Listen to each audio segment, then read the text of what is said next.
Hi అండి, welcome to Chandra study circle.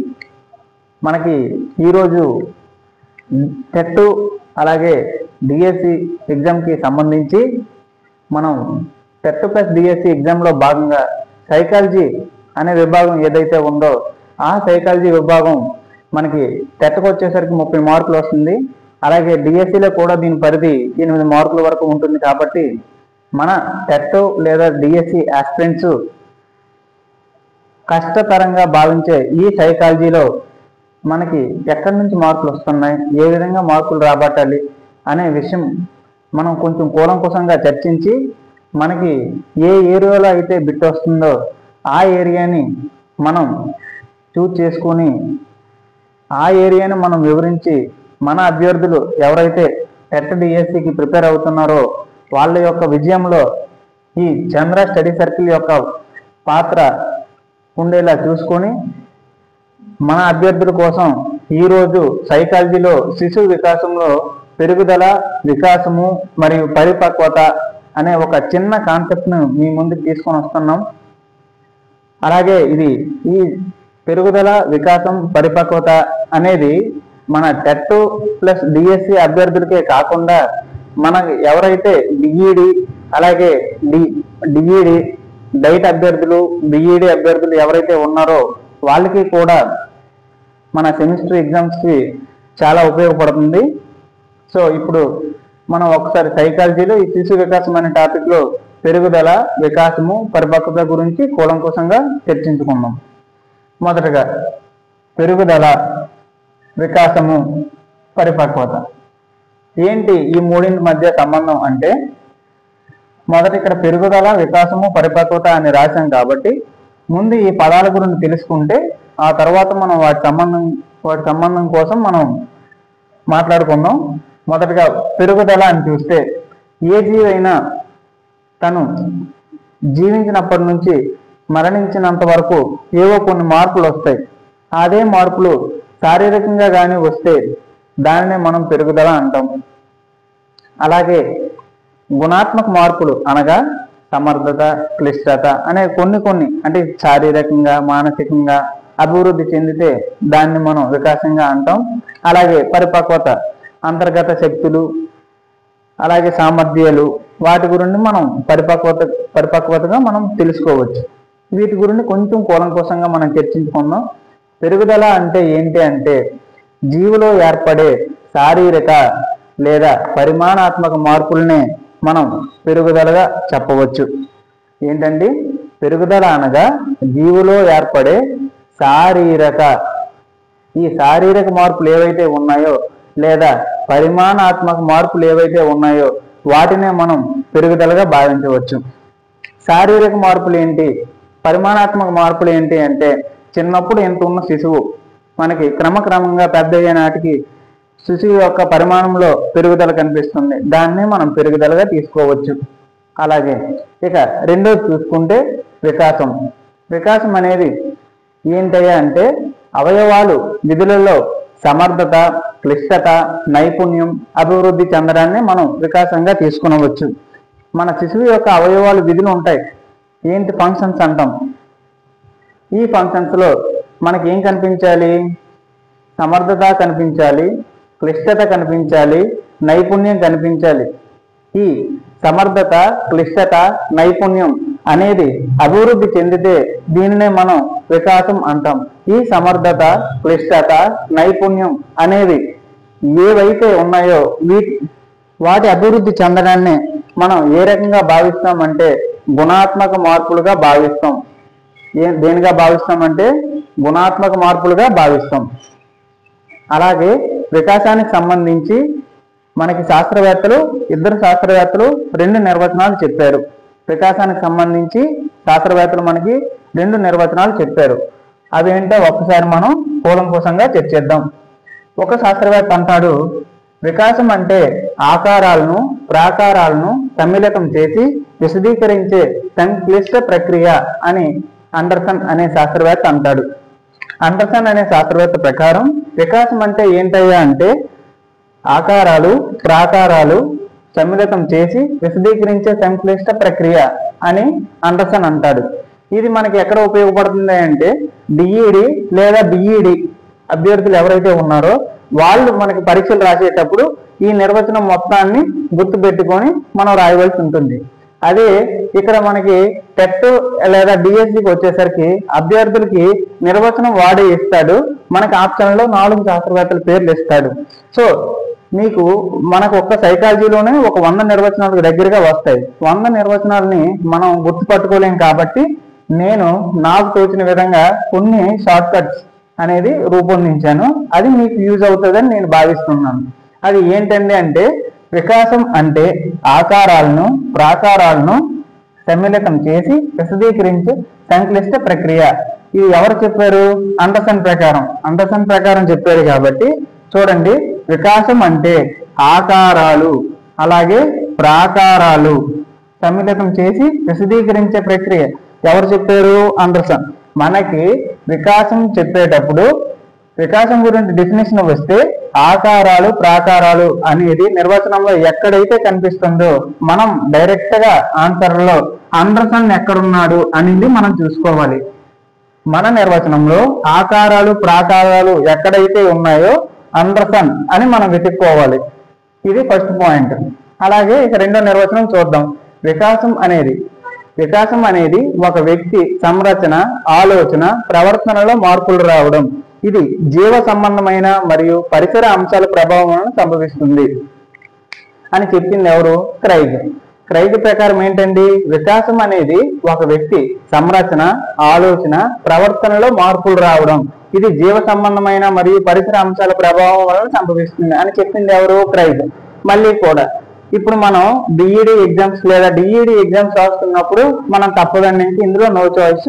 వికాసం అనేది వ్యక్తి యొక్క సంరచన, ఆలోచన, ప్రవర్తనలో మార్పులు రావడం. ఇది జీవ సంబంధమైన మరియు పరిసర అంశాల ప్రభావం సంభవిస్తుంది. ఎవరు చెప్పారండి అంటే క్రైగ్ అని మనం మొత్తం గుర్తుపెట్టుకోవాలి. అదే నా టెట్ డిఎస్సి మన ఎగ్జామ్స్ కి వచ్చేసరికి వికాసం అనేది ఒక వ్యక్తి సంరచన, ఆలోచన. మనకి నిర్వచనంలో ఎక్కడైతే సంరచన, ఆలోచన అనేది కనిపించిందో మనం ఇక్కడ ఆన్సర్లో క్రైగ్ అనే పదం ఎక్కడ ఉంది, క్రైగ్ అనే సైంటిస్ట్ ఎక్కడున్నాడు అనేది మనం వెతుక్కోవాలి. సో ఆకారాలు ప్రాకారాలు అయితే అండర్సన్, అలాగే సంరచన, ఆలోచన అయితే క్రైగ్. ఓకేనండి. వికాసంకు సంబంధించి ఈ ఇద్దరు శాస్త్రవేత్తలు కూడా మనకి 2 నిర్వచనాలు చెప్పారు. వికాసానికి సంబంధించి నిర్వచనాలు వచ్చేటప్పుడు ఆకారాలు ప్రాకారాలు వస్తే అండర్సన్ పెట్టాలి, అలాగే సంరచన, ఆలోచన వస్తే క్రైగ్ పెట్టాలి. ఇక్కడ వరకు మనకు అర్థమైంది కదండి. ఇక పరిపక్వత కోసం చూద్దాం. పరిపక్వత అంటే ఏంటి? వ్యక్తిలో అంతర్గతంగా ఉన్న శక్తి సామర్థ్యాలు బాహ్య కారకాలతో సంబంధం ఉండకుండా ఎలాంటి శిక్షణ గాని అభ్యసనం గాని లేకుండా వ్యక్తి ప్రవర్తనలో మనకి మార్పులు వచ్చాయి అంటే దాన్నే మనం పరిపక్వత కింద తీసుకోవాలి. అదండి. చూడండి, ఒక వ్యక్తి ఉన్నాడు, ఆయనలో ఏదో అంతర్గత సామర్థ్యాలు ఉంటాయి, మనం బాహ్య కారకాలతో ప్రభావితం ఉండకూడదు, ఎలాంటి శిక్షణ కానీ అభ్యసనం కానీ ఉండకూడదు. ఉంటే అటువంటి ప్రవర్తనలో వస్తే మార్పు ఏమైనా వస్తే దాన్ని మనం పరిపక్వతగా తీసుకోవచ్చు. ఇప్పుడు చూద్దాం. వ్యక్తిలో అంతర్గతంగా ఉన్న శక్తి సామర్థ్యాలు బాహ్య కారకాలతో సంబంధం ఉండకూడదు. బాహ్య కారకాలతో సంబంధం ఉంది అనుకోండి, అది అభ్యసనం కిందకి వెళ్ళిపోతుంది. అలాగే ఎలాంటి శిక్షణ ఇచ్చినా కూడా దాన్ని మనం అభ్యసనం కింద తీసుకోవచ్చు. కాబట్టి అది శిక్షణ ఉండకూడదు, అభ్యసనం ఉండకూడదు, వ్యక్తి ప్రవర్తనలో మార్పు రావాలి. అలాగని చెప్పి బాహ్య కారకాలతో సంబంధం కూడా ఉండకూడదు మనకి. ఇలా ఏవైతే లేకుండా మన ప్రవర్తనలో లేదా వ్యక్తి ప్రవర్తనలో ఏ మార్పులు అయితే వస్తాయో దాన్నే మనం పరిపక్వత కింద భావించవచ్చు. పరిపక్వత. ఇప్పుడు మరి వికాసానికి సంబంధించి ఇద్దరు శాస్త్రవేత్తలు మనకి నిర్వచనాలు చెప్తే ఈ పరిపక్వతకు సంబంధించి కూడా ఒక శాస్త్రవేత్త ఒక నిర్వచనం చెప్పాడు. ఆ శాస్త్రవేత్త ఏ నిర్వచనం చెప్పాడు ఏంటనేది మనం ఒకసారి చూద్దాం. పరిపక్వతకు సంబంధించి పరిపక్వత అనేది జన్యు ప్రభావాల సంకలనం, స్వీయ పరిణతితో కూడిన జీవిత వలయంలో ఇది కార్యక్రమయుతంగా పనిచేస్తుంది అని చెప్పింది ఎవరయ్యా అంటే గెసిల్ అనే శాస్త్రవేత్త పరిపక్వత గురించి ఏం చెప్పాడంటే పరిపక్వత అనేది జన్యు ప్రభావాల సంకలనం, స్వీయ పరిణతితో కూడిన జీవిత వలయంలో ఇది కార్యక్రమయుతంగా పనిచేస్తుంది అని చెప్పింది గెసిల్.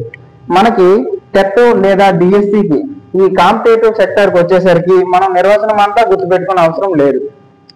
చూడండి, ఇక్కడ మనం స్వీయ పరిణితి అనేది ఒక టర్మ్ తీసుకుంటే, స్వీయ పరిణితి అని రాగానే ఇక్కడ మనం గెసిల్ అనే వ్యక్తిని మనం చూజ్ చేసుకోవచ్చు.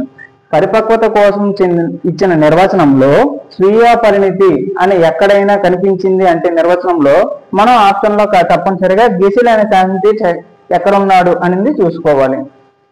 ఓకేనండి, మీకు అర్థమైంది కదా. పరిపక్వత అనేది జన్యు ప్రభావాల సంకలనం, స్వీయ పరిణితితో కూడిన జీవిత వలయంలో ఇది కార్యక్రమయుతంగా పనిచేస్తుందని చెప్పింది ఎవరయ్యా అంటే గెసిల్.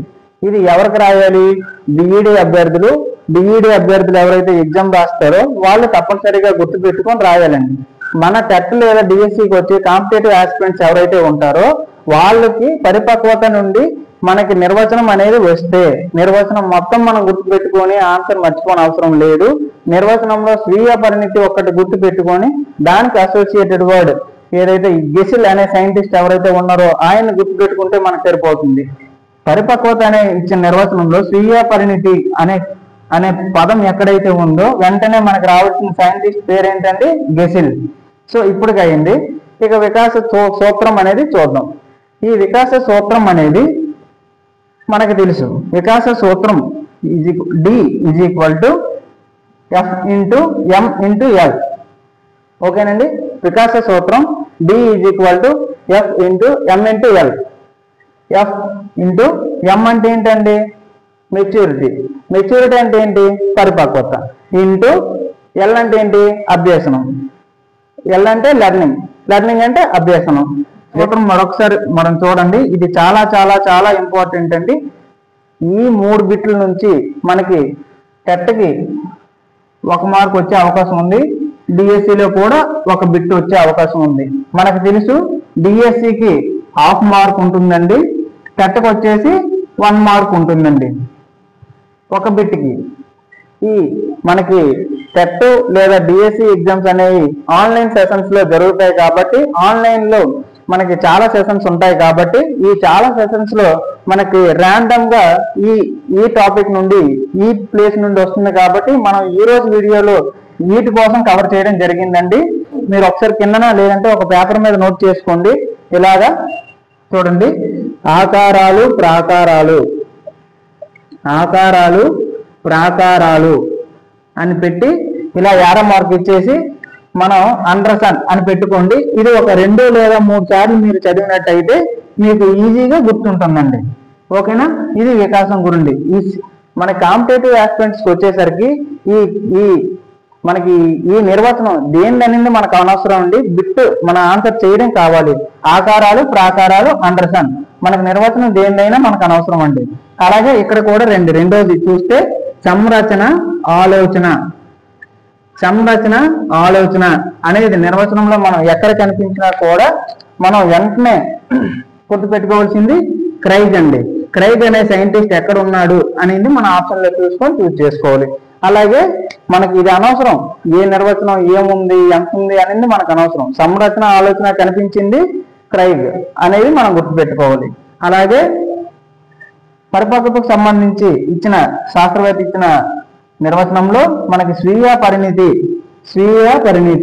ఈ స్వీయ పరిణితి అనేది మనకి ఎక్కడైతే కనిపించిందో మనం వెంటనే మన ఆన్సర్లో ఏం వెతుక్కోవాలండి? స్వీయ పరిణితి కనిపించిన వెంటనే మనం గెసిల్ అనే శాస్త్రవేత్తను మనం ఆన్సర్లో చూస్ చేసుకోవాలి. ఈ రోజు వీడియోలో మనం 3 నిర్వచనాలు నేర్చుకున్నాం. ఆకారాలు ప్రాకారాలు ఉంటే అండర్స్టాండ్ అని రాయాలి, సంరచన ఆలోచన ఉంటే క్రైగ్ అనే సైంటిస్ట్ పేరు రాయాలి, స్వీయ పరిణితి అని కనబడితే గెసిల్ అనే సైంటిస్ట్ రాయాలి. అలాగే మనకి మోస్ట్ ఇంపార్టెంట్ అండి, ఈ వికాస్ సూత్రం మీద మనకు గుర్తుపడే అవకాశం ఉంది. వికాస్ సూత్రం D = F × M × L. ఇది మోస్ట్ ఇంపార్టెంట్ అండి.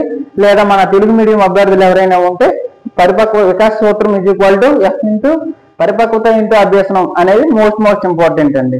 ఇది ఈ రకంగా ఇవ్వచ్చు లేదా ఈ రకంగా ఇవ్వచ్చు, ఏదైనా ఏ రకంగా ఇవ్వచ్చు అండి. ఈ రోజుకి మన సెషన్ ఇదండి. అలాగే మనం పెరుగుదల వికాసము ఈ రెండింటి మధ్య తేడాలు కొంచెం ఉంటుంది, అది ఒకసారి చూద్దాం. పెరుగుదల మనం దేన్ని పెరుగుదల అనవచ్చు, దేన్ని వికాసం అనవచ్చు అనే దాన్ని మనం ఒకసారి కానీ పరిశీలిస్తే పెరుగుదల అనేది శారీరానికి సంబంధించి మన శారీరకంగా మార్పులు ఏదైతే వస్తుందో దాన్ని పెరుగుదల కింద భావించవచ్చు. అలాగే వికాసం శారీరక మానసిక సంబంధమైనది. వికాసం అనేది శారీరక మానసిక సంబంధమైనది. అలాగే శారీరకంగాను అభివృద్ధి చెందుతుంది, అలాగే మానసికంగాను అభివృద్ధి చెందితేనే దాన్ని వికాసం కింద పరిగణించవచ్చు. అదే ఒక శారీరకంగా అభివృద్ధి చెందితే మాత్రం మనం పెరుగుదల కింద తీసుకుంటాం. అందుకనే వికాసం అనేది అని ఇచ్చి మనకి ఆప్షన్లో శారీరక సంబంధమైనది, శారీరక మానసిక సంబంధమైనది అనే 2 ఆప్షన్లు కూడా ఉంటాయి. మనం వాక్లో కింద వెళ్ళిపోక శారీరక సంబంధమైనదని మాత్రం పెట్టి రాకూడదు. లేదంటే శారీరక సంబంధమైనది, మానసిక సంబంధమైనది, శారీరక మానసిక సంబంధమైనది అని ఉంటుంది.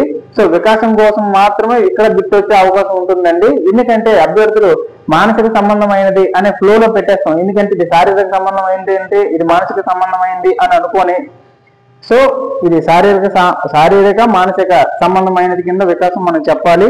శారీరక సంబంధం అయితే పెరుగుదల కింద మనం చెప్పాలి. ఇక్కడ బిట్ వచ్చే అవకాశం లేదండి. మనకి బిట్ వచ్చే అవకాశం వికాసం దగ్గర మాత్రమే ఉంటుంది. వికాసము దేనికి సంబంధించినది అంటే శారీరక మరియు మానసిక సంబంధించినది వికాసం. అలాగే 2 పెరుగుదల అనేది పరిమాణాత్మకమైనది.